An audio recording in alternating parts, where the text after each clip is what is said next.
त्यांचा आशीर्वाद प्राप्त करतील. तदनंतर ध्यानाहून आलेल्या भगिनी या देखील तयार होतील. साथ संगत बड़े प्यार से कहना, इस जग में मानव है जितने, सबके दिल की तमन्ना हो पूरी, सबको बना दे ज्ञानी ईमानी, दास तड़प कर दुआ कर रहा है, मेरी अरदास रहे ना अधूरी, सबको सिखा दे रूहानियत इंसानियत, दिलों से मिटा दे झगड़ा फसाद और हैवानियत, ए खुदा कह दे कुन फयकून, हर तरफ हो जाए सुकून ही सुकून, विस्तार असीम की ओर दौड़े इंसानों ब्रह्म ज्ञान की ओर, आत्मा मंथन निरंकारी गुरु की शिकवन। साथ संगत, आज के ज़माने में हर इंसान डॉक्टर, दवाखाना, हॉस्पिटल, आईसीयू, दवा गोली ये सब जानता है। साधारण हम किसी बीमारी के लिए डॉक्टर के पास जाते हैं, 2-3 दिन अगर अच्छी नहीं हुई, डॉक्टर बोलेगा सलमान भाई तुम असा करा ना, तुम्ही एक्सरे काढा और नहीं तो रक्त तपास करा.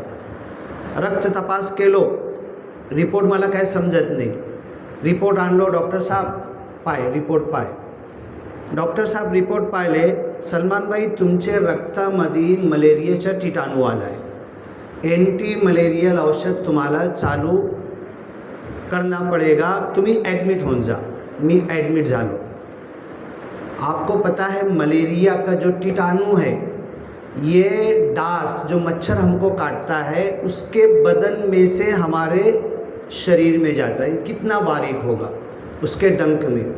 और जब ये मलेरिया का कीटाणु हमारे बदन में जाता है तो किसी के घर में किसी को मलेरिया हुआ होगा, जब उसको ठंडी और ताप आता है तो तुम्ही 10 गोधडी टाकून द्या, त्यांची थरथरी थांबत का? नहीं थांबत.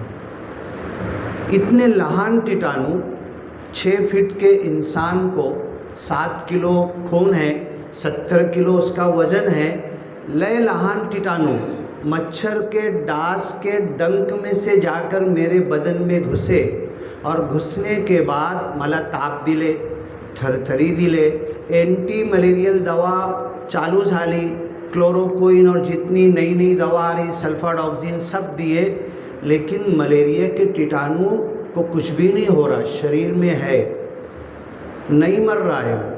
अब ये मानुस जो पड़ा हुआ है, कभी मैं जा रहा, कभी आप आ रहे, नातेवाईक आ रहे, रिश्तेदार आ रहे, कोई सफरचंद लेके आ रहा, कोई मिलने आ रहा, अब उसको 7, 8, 10 दिन हो गया, खाना भी बंद, बेड के ऊपर है. अब वो अपना हाथ उठाकर देखता है तो लय पातड़ जाला, पेट पे हाथ लगाता है तो अंदर दब गया है, कुछ भी नहीं. अब उसके मन में हमारे गुरु जो बोलते हैं ना, आत्मा मंथन, आत्मा मंथन से परमात्मा तक पहुंचना है. आत्मा अपने शरीर को देख रहा, अरे मैं तो साइकिल चलाता था, मैं तो 2 व्हीलर चलाता था, मैं तो कार चलाता था, मैं तो सत्संग में जाता था, आज मैं 10 दिन से बेड पर पड़ा हुआ हूँ. अब और खाना भी बंद है, वज़न भी 10 किलो कम हो गया मेरा, ऐसा सोचता है वो. ये शरीर का सोचता है. शरीर का सोचते सोचते आत्मा, क्या मेरी जान चली जाएगी, क्या मैं मर जाऊंगा, क्या मैं इस बेड पर से अब उठ पाऊंगा, उसके मन में सब आ रहा. अब उसको यहाँ पर आँख में से इधर आंसू बहता हुआ नज़र आता, त्यांची पत्नी बसली, त्यांचे नातेवाईक सब आ रहे, क्या भाई सलमान भाई क्यों रो रहे? नहीं, वो छुपा लेता है. मन में क्या चालू है ये प्रभु निराकार को मालूम है. मन में क्या चालू है, ए मालिक क्या मैं इस बेड पे से उठ पाऊंगा, क्या मैं मर जाऊंगा. अब जो मलेरिया के कीटाणु है ना, आतापर्यंत मध्ये रक्तामध्ये आहे, क्लोरोक्विन दवा गई, सल्फाडॉक्सिन और जितनी एंटी मलेरियल दवा गई, मलेरिया के कीटाणु को कुछ भी नहीं हुआ, नहीं मरे. जब से दुनिया बनी है, आपको पता है ना, एक दिन में, एक रात में डास को भगाने के लिए जितना लोग खर्चा करते हैं, करोड़ों अरबों रुपये, लेकिन डास का कुछ बिगड़ा क्या आज तक? डास खत्म हुआ क्या? डास इस दुनिया से, डास के पोटामध्ये मलेरियाचे कीटाणू माझे शरीरमध्ये आले आणि माला थरथरी दिले। अब जब मेरे को ये, मैं दुनिया में था, सब कुछ अच्छा था, दौड़ रहा था, भाग रहा था, तो आत्मा परमात्मा का कुछ नहीं सोच रहा था मैं। अब बेड के ऊपर जब मैं अपने हाथ को देखता हूँ, लय पातर जाला, पोट पे हाथ रखता हूँ, 10 दिन हो गया, खाना नहीं खाया, सिर्फ औषध और सलाइन पे जिंदा हूँ मैं। ऐ मालिक, क्या मैं इस बेड से उठ पाऊँगा? अब मलेरिया के कीटाणू आतापर्यंत ताप दिले, आतापर्यंत थरथरी दिले, त्याला पटकून दिले, बेडवर पटकून दिले लहान कीटाणू। अब मलेरिया के कीटाणू प्रभू निराकारला विचारत, प्रभू निराकारला टॉकिंग करत, आता मी हा माणूसला ताप देऊ शकत नाही, आता मी हा माणूसला त्रास देऊ शकत नाही, आता मी ही माणूसला मुक्ति देणार, मैं इसको छोड़ दूंगा। अब क्यों? मालिक प्रभू पूछता है, मलेरिया के कीटाणू आतापर्यंत ताप दिला, त्रास दिला, पटकून दिला, आता का बरं सांगत आहे? मालिक तुझावाला नाव घेत आहे। अरे मालिक, क्या मैं मर जाऊंगा? उसने सिमरन नहीं बोला, तू ही निरंकार, मैं तेरी शरणहा, मैंने बख्श लो, संसारी है। सिमरन नहीं मालूम, ज्ञान नहीं लिया, लेकिन बेड पर पड़ा हुआ सोच रहा, हे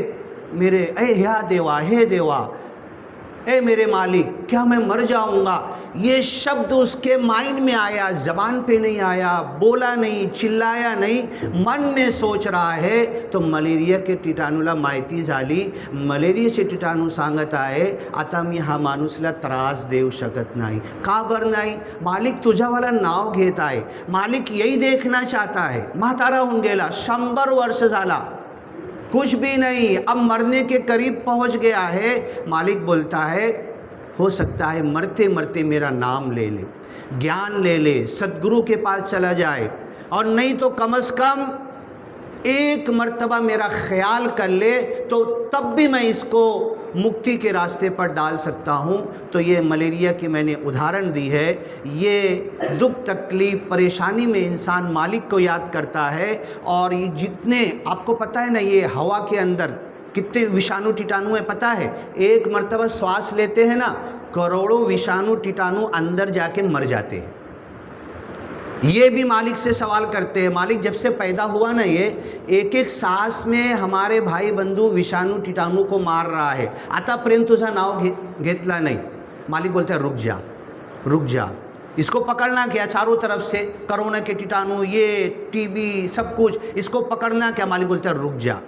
इसके बाजू में एक निरंकारी है, सत्संग भवन की आवाज़ जाती है, कभी सुनता है, कभी इसके फ़ोन पर आता है, माता सुदीक्षा जी, राजपिता जी का विचार वो पलटा देता है, नहीं कभी न कभी सुनेगा, कभी न कभी रुक जा, ये सारे विषाणु कीटाणु को। और नहीं तो एक मर्तबा हमने श्वास लिए, 1 करोड़ जो विषाणु कीटाणु मदे गए, मदे जाने के बाद मेरे ऊपर ऐसा अटैक करेंगे कि कोई औषध मुझे काम नहीं करेगी। उदाहरण जो मैंने मलेरिया की दी, विषाणु कीटाणु की दी, इसीलिए दे रहा हूँ कि ये सब कुछ मालिक की फौज फैली हुई है, हमें घेरी हुई है, हमें पकड़ सकती है, हलाक कर सकती है।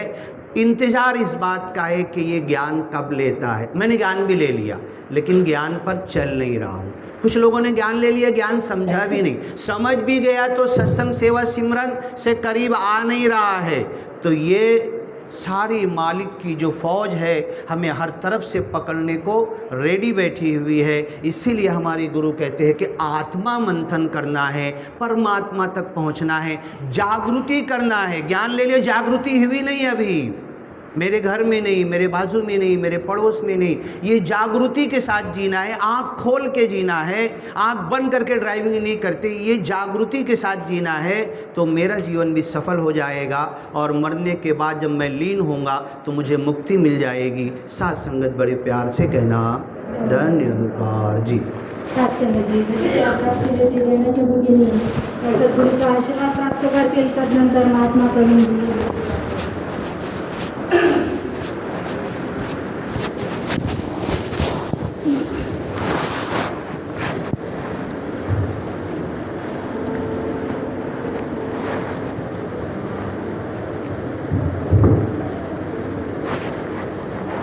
Thank you.